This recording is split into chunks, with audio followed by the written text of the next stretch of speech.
Wondering why you can't make money in construction? Well, I'm going to give you a couple of good reasons why, right? Really simple. There's three major things you need to do, and I got some tips at the end of the video I'm going to teach you. First thing, do you know how much you need to charge per hour? Most people don't understand this. They don't understand how to do the math on how to make that money. I'm going to show you guys in another video I'm about to post, so keep subscribe and watch out for it. But it is basically you need to figure out everything that you owe, everything that you want to pay, everything that it's going to cost you, and how much you need to make in profit in order to make it worth your time, and break it down from there. The second thing you need to know that most people don't understand is when to hire an employee, when to fire an employee, when to do the work yourself. There's three different methods on how to be able to do business and how to be able to run a construction company. You got the guys that do it all themselves. They tend to make a lot more money, but they're a lot more tired, and they can only get so big because they can only do so much work. You have the guys that overhire employees or hire a bunch of employees and try to run a ton of crews. This is the method I usually use. And if you're using that method, it's great, but you spend all your money chasing payroll. So you got to find that happy medium of how much you're charging per hour to make sure that you're covering all your costs and finding all the work. The third style of business is I'm out in the field, I do work, and as part of what I do with my company, and then everybody else that I have, I also manage all my crews, and you can hire a superintendent to do all that as well. That's another way to do business. You can make money, but once again, you're chasing payroll. So you got to figure out what your stress level, what you can handle, and what it is you can do in order to make it all work.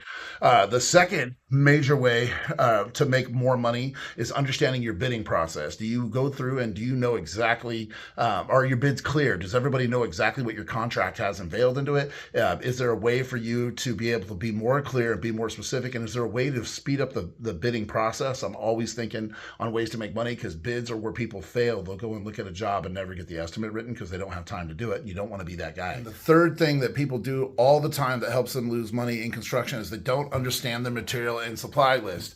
Most people will run to Home Depot and get their stuff, and they spend their morning doing that, or go to their local lumber yard or whatever, and they don't take the time to research and see what it would take to be able to get the stuff at wholesale pricing. We sell flooring at wholesale, we sell trim, we sell all kinds of different things here that we get at wholesale pricing, because I call my reps and I figure out what it takes to do it, because I don't want to pay the 20% markup at my lumber yard or at Home Depot or whatever. And so there is some buying power that Home Depot has, but a lot of the times, especially where I live, where I'm 30-40 miles away from a Home Depot, this is a great way to be able to control costs, is by setting up these contracts. Now, the pro tips that I said I'd give you when you're doing your estimates, I use what's called the standard language. I've been teaching this to all my employees for almost 15 years now. What if I type up a bid one time, I go to, even if you don't use a software of any sort, you go to a Google spreadsheet or a Google Doc or whatever, and you copy and paste it. So when I type up a very detailed bid for how to do a floor, I did do a YouTube video on how to give more detailed bids. You can see that. I'll link it in the video as well. But you go through and you save that language, so you can just copy and paste it into your estimate. This will save you a bunch of time. Another tip is make sure you're using an estimating software. I use House Call Pro, but you can use whatever you want. There's a bunch of them out there. I just like the pricing of House Call Pro.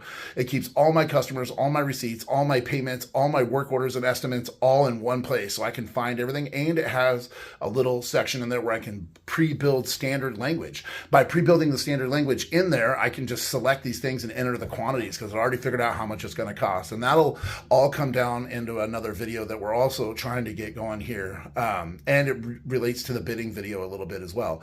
Another pro trick is, no matter where you're at, no matter where your lumber yard is, if you can't do wholesaling, call and find your local rep. You can almost always, even as an electrician, I can talk to North Coast and they can get percentages off on my account. I used to have a national account with Sherwin-Williams when we did a bunch of painting, and they were also able to get us 25% off everything I was buying there, just because I called and talked to a rep. A way to set this up, if you are a corporation, you can do it through National Purchasing Partners. This is a great organization that helps you set up these accounts nationally. That gives you better pricing. They give you Verizon wireless pricing. They give your employees Verizon. It's something worth checking out. So there's some pro tips. Please subscribe. I got a bunch more of these videos coming out, because it's all for the Ask the Jack stuff. So let's get her done.